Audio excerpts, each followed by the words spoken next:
انسان کی زندگی میں جو چیزیں اسے بہت زیادہ نقصان دیتی ہیں اور بہت پیچھے چھوڑ دیتی ہیں، دنیاوی معاملات سے لے کر روحانی، اخلاقی، قلبی اور قرب الہی کے معاملات تک کو جو چیزیں نقصان پہنچاتی ہیں، ان میں ایک بڑی چیز غفلت ہے۔ ایک لفظ ہوتا ہے جو ہمیں اکثر سننے کو ملتا ہے کہ آپ کی توجہ نہیں ہے۔ یہ ڈھیر سارے لوگوں کا مطالبہ ہوتا ہے، اہل خانہ بھی مطالبہ کرتے ہیں، کئی موقع پر والدین بھی مطالبہ کرتے ہیں، غرباء بھی مطالبہ کرتے ہیں کہ امیروں کی ہماری طرف توجہ نہیں ہے۔ اور یہ بڑی لازمی سی بات ہے کہ کسی چیز پر جب توجہ رہتی ہے تو وہ چیز بہتر ہو جاتی ہے، اور جب عدم توجہی کا لوگ مظاہرہ کرتے ہیں تو وہ معاملہ خراب ہو جاتا ہے۔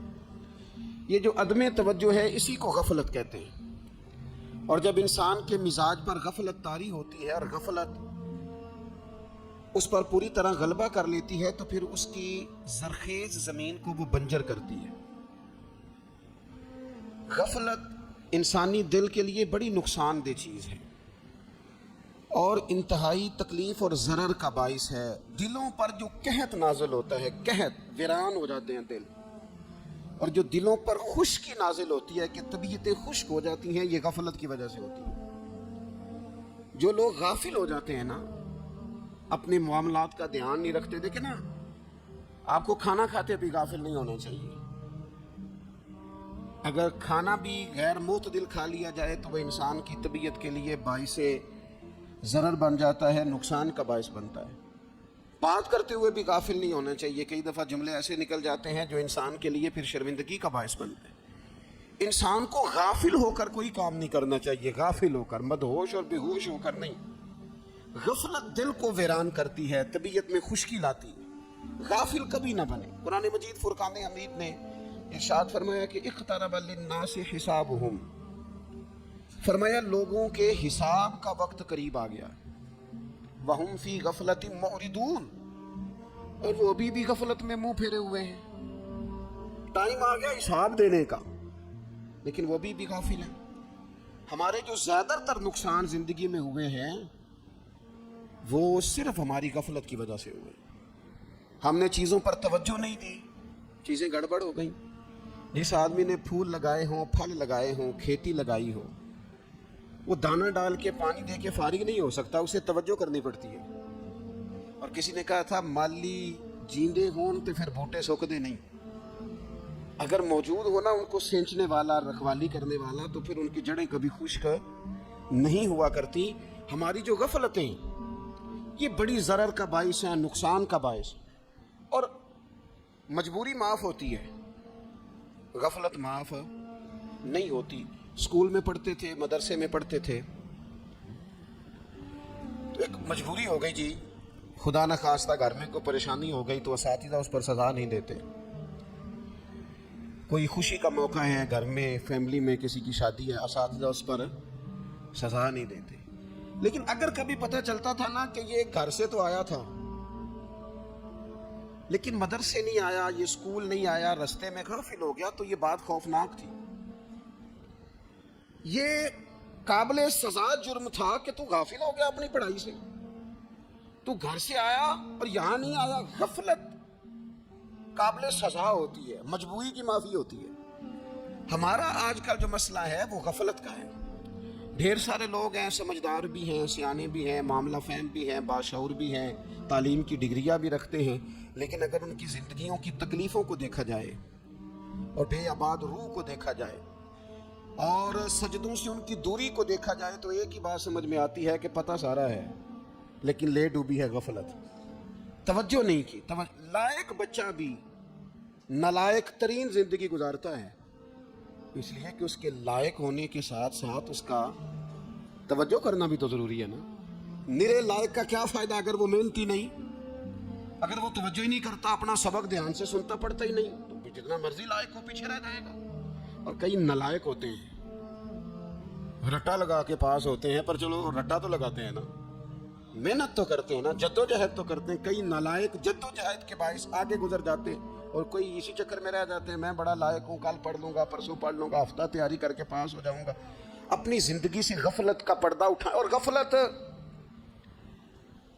اس کے لیے فیصلہ کرنے کی ضرورت ہوتی ہے, پلاننگ کرنے کی نہیں, فیصلہ کرنے کی ضرورت ہوتی ہے کہ میں نے اب غفلت کرنی. ہم نہ جب بھی کوئی پروگرام بناتے ہیں تو منصوبہ بندی شروع کر دیں. منصوبہ بندی نہ کریں, فیصلہ کریں, کہیں کہ میں نے غافل نہیں ہونا. غفلت غرق دنیا کا نام ہے. اپنے آپ کو غفلت سے بچائیں. آپ دیکھیں حضرت کعب بن مالک رضی اللہ تعالیٰ عنہ فرماتے ہیں, بخاری میں موجود ہے, فرماتے ہیں کہ جنگ میں پیچھے رہ گیا تھا. میرا خیال تھا کل چلا جاؤں گا, گھوڑے اور سواریاں میرے پاس تیز ہیں, مضبوط ہیں, پرسوں چلا جاؤں گا, تیزی سے بھاگ کے میں پہنچ جاؤں گا, میں قافلے کے ساتھ شامل ہو جاؤں گا. لیکن بس تھوڑی سستی ہو گئی, ذرا غفلت ہو گئی. آپ فرماتے ہیں جب سب لوگ چلے گئے حضور علیہ السلام کے ساتھ جہاد میں اور میں پیچھے رہ گیا, تو پھر جب چند دن گزر گئے اور محبوب کے واپس آنے کا ٹائم ہو گیا, تو اب میں غور کرتا سمجھتا تو مجھے مدینے میں یہاں بزدل لوگ نظر آتے. اور کون نظر آتے؟ جو منافق تھے. وہ منافق بزدل دکھائی دیتے, یا مجھے عورتیں اور بچے دکھائی دیتے. میں پریشان ہوا. حضور واپس آ گئے. جنہوں نے بہانے کیے تھے نا منافقین نے, یہ مجبوری تھی اس لیے نہیں جہاد پہ گئے, یہ جنہوں نے بہانے کیے تھے انہیں مل گئی معافی. اور میں نے سچ بولا, میں نے کہا یا رسول اللہ میں غافل ہو گیا تھا. اب کہتے ہیں میں نے جب کہا نا حضور سستی ہو گئی تھی, ذرا غفلت ہو گئی. تو بندہ محبوب سے غافل ہو جائے, بندہ وہیں سے غافل ہو جائے. جو دم غافل سو دم کافر, سانو مرشد اے ہو پڑھایا. جب کہا نا حضور وہ غلطی ہو گئی, کوئی مجبوری نہیں تھی, تو فرماتے ہیں باقیوں کو معافی مل گئی. میرے ساتھ حضور ناراض ہو گئے. ایک دن نہیں, 2 دن نہیں, 50 دن حضور ناراض رہے. مدینے کی گلیوں نے مجھے پہچاننا چھوڑ دیا. در و دیوار سے مجھے یوں لگتا تھا کہ میں پردیسی ہوں. فرماتے ہیں میں مسجد میں آتا تھا, میں جب محبوب کو دیکھتا تو حضور رخ انور پھیر لیتے, اور مجھے پتا تھا جب میرا چہرہ ادھر ادھر ہوتا تو پھر کریم رحمت کی نظر فرماتے. 50 دن مسلسل. پھر مجھے حکم ہوا کہ بیوی بھی بھیج دو, میکے بچے بھی بھیج دو, ننہال یعنی تنہا رہ جاؤ. فرماتے وہ میں نے قید تنہائی کاٹی, لیکن شکر اللہ کا یہ ہے کہ میں سچا تھا, بس ذرا بھول گیا تھا, بس ذرا غفلت ہو گئی تھی. تو فرماتے ہیں پھر اللہ تبارک و تعالیٰ نے میرے اوپر فضل یہ فرمایا کہ میری توبہ کا اعلان رب نے قرآن مجید میں فرمایا. تو غافل نہ بنے کبھی بھی. ہمارا نا مسئلہ یہ, اور آپ نے ناراض نہیں ہونا, ڈھیر سارے لوگ غافل ہو جاتے ہیں. مالدار بھی غافل ہیں, صاحبان علم بھی اللہ ماشاءاللہ بہت ساری جگہوں پہ غافل ہیں. جن لوگوں کو 4 لوگ جاننے لگ جاتے ہیں, کوئی مقام حاصل ہو جاتا ہے, وہ بھی بہت ساری جگہوں سے غافل ہو جاتے ہیں. اللہ ماشاءاللہ غفلت بڑی تکلیف والا منظر ہے. جو لوگ سمجھتے ہیں نا میں اب گڈ بک میں آ گیا ہوں, اب میں اچھا ہو گیا ہوں, اب میرے لیے خیر کہا جاتا ہے, مجھے اچھائی شاید یہ مستقل میرے ساتھ رہے گی, تعریف ہی ہوگی ہمیشہ, وہ بھی غافل ہو جاتے ہیں. اور یہ غفلت ٹھیک نہیں ہوتی. وجہ دیکھنی چاہیے کس وجہ سے انسان کو وقار مل رہا, عزت مل رہی. اپنی زندگی سے غفلت کو اتار پھینکیں. تھوڑی دیر کی تو غفلت ہوتی ہے, لمبی تو نہیں. 2 منٹ کے لیے صرف اس نے ڈرائیونگ کرتے ہوئے چہرہ موبائل کی طرف کیا تھا, 2 ہی تو منٹ لگے تھے. لمحوں نے خطا کی تھی, صدیوں نے سزا پائی. لمحوں نے خطا کی تھی, صدیوں نے سزا پائی. ایک لمحے کے لیے غافل ہوئے تھے اور صدیاں, نسلیں روتی رہ گئیں پیچھے, بچے تڑپتے رہ گئے, اہل خانہ پریشان رہ گئے, ماں باپ ساری زندگی روتے رہے. لیکن یہ 2 منٹ کے لیے, یہ غفلت جو ہے یہ بڑی تکلیف والا معاملہ. اپنی زندگی سے غفلت کو اتارنا ہے, غافل نہیں بننا. ہر وقت توجہ, اور ساری باتوں پہ توجہ. بعض اوقات لوگ ایک طرف توجہ کر کے ایک طرف سے غافل ہو جاتے ہیں. نہ, توجہ ہمہ پہلو رکھنی ہے. ہمارے ذمہ جتنے بھی حقوق ہیں ان سب پر توجہ, ہر چیز کا خیال. ایسا نہ ہو کہ عبادت کرتے رہ جائیں اور حقوق العباد ہم سے چھوٹ جائیں, اور حقوق العباد اتنے زیادہ ادا کریں. صاحب مجھے کہنے لگے ایک دفعہ بڑے وثوق کے ساتھ, کہنے لگے جی معاذ اللہ سما نہیں جی ٹائم ملتا پھر نماز دا کی کریے, روزی کمانا بھی تو عبادت ہے نا.